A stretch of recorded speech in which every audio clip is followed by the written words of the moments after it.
28 சட்டமன்ற தொகுதிகளும் ஒரு ராஜ்யசபாவும் காங்கிரஸ் கட்சிக்கு ஒதுக்குவது என்று திமுக தரப்பு அறிவித்ததை காங்கிரஸ் கட்சி ஏற்றுக்கொண்டு விட்டது என்று எனக்கு ஜெயித்தது திமுக அப்படி சொல்லலாமா?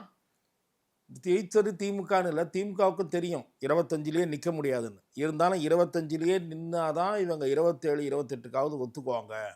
நம்ம 28ன்னு எடுத்த உடனே சொன்னோம்னா அவங்க 30 வரைக்கும் எதிர்பார்ப்பாங்க அப்படின்னாங்க.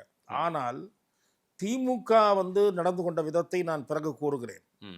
காங்கிரஸ் கட்சி இறங்கி வந்து விட்டது, ரொம்ப தூரம் இறங்கி வந்து விட்டது என்றுதான் நான் பார்க்கிறேன். இந்த 28+1 ராஜ்யசபா வாங்கிக் கொள்வதற்கு இவ்வளவு கெத்து காட்டி இருக்க வேண்டிய அவசியம் இல்லை. குறிப்பாக திரு கிரீஷ் சோடங்கர் குழுவை சந்தித்து விட்டு, திமுக குழுவை சந்தித்து விட்டு வெளியில் போய் அவர் அளித்த பேட்டிகளை எல்லாம் திமுக ரசிக்கவில்லை. அதனால் கிரீஷ் சோடங்கரை மீண்டும் பேச்சுவார்த்தைக்கு அனுப்பக்கூடாது என்று திமுக தெரிவித்த தகவலை அகில இந்திய காங்கிரஸ் தலைமை ஏற்றுக்கொண்டது என்பது காங்கிரசுக்கு ஏற்பட்ட முதல் சறுக்கல்.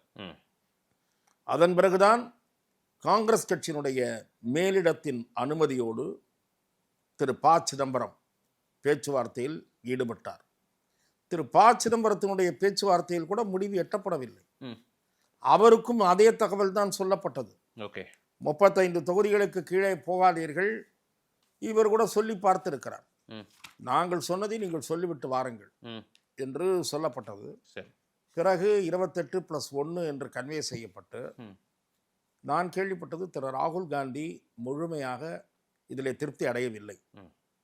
அகில இந்திய காங்கிரஸ் தலைவர் திரு மல்லிகார்ஜுன கார்கே அவர்களும் திருமதி சோனியா காந்தி அவர்களும் ஆலோசனையின் பேரில் இறுதியாக இந்த முடிவை ஏற்றுக்கொள்வது என்ற முடிவுக்கு காங்கிரஸ் கட்சி வந்தது.